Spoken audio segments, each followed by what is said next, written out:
માં જ્યારે પ્રમુખ બનવાનું હોય ને તો એની તૈયારી છે ને 6 મહિના પહેલા તૈયાર થઈ જતી હોય.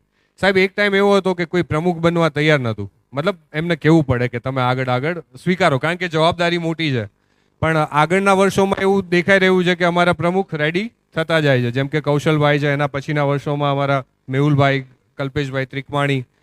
તો આ સંસ્થાને એ જે પ્લેટફોર્મ મળ્યું છે અને એ વસ્તુ જે બધા લોકોએ અમને પ્રોત્સાહન આપ્યું છે, તેનાથી જે પ્રેસિડેન્ટ આવે છે ને સાહેબ, એ પહેલેથી નક્કી કરીને જ આવે છે કે મારે આટલા પ્રોજેક્ટ કરવા છે. એવું જ અમારા કૌશલભાઈનું વિઝન હતું કે જેમને પહેલો પ્રોજેક્ટ તો ઓલરેડી કરી નાખ્યો હતો.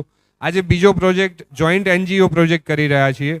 આજ રોજ શપથવિધિના દિવસે ગામની પ્રતિષ્ઠિત સંસ્થા જૈન જાગૃતિ સેન્ટર ધાંગધ્રામાં ચાલતા ફિઝિયોથેરાપી સેન્ટરમાં અંકે 20,000 રૂપિયા જેટલી રકમના 2 બેડ અને 5 વોકર, 5 વોકિંગ સ્ટીક દાન પેટે આપેલ છે.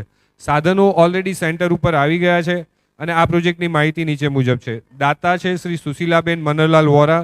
રોટરી ક્લબના મારફતે જૈન જાગૃતિ સેન્ટરને સપ્રેમ ભેટ આપે છે. તો અત્રે જૈન જાગૃતિ સેન્ટરના પ્રેસિડેન્ટ અને સેક્રેટરીને વિનંતી કરીશ કે તે મંચ પર આવે. જૈન જાગૃતિ સેન્ટરના પ્રેસિડેન્ટ અને સેક્રેટરી તથા કૌશલભાઈના પપ્પા શ્રી અશ્વિનભાઈ તથા મીનાબેનને મમ્મી મીનાબેનને હું વિનંતી કરીશ કે તેઓ દાતા શ્રી સુશીલાબેનને સ્ટેજ પર લાવે અને દાનની રકમનો ચેક અર્પણ કરે. જોરદાર તાળીઓથી વધાવીશું.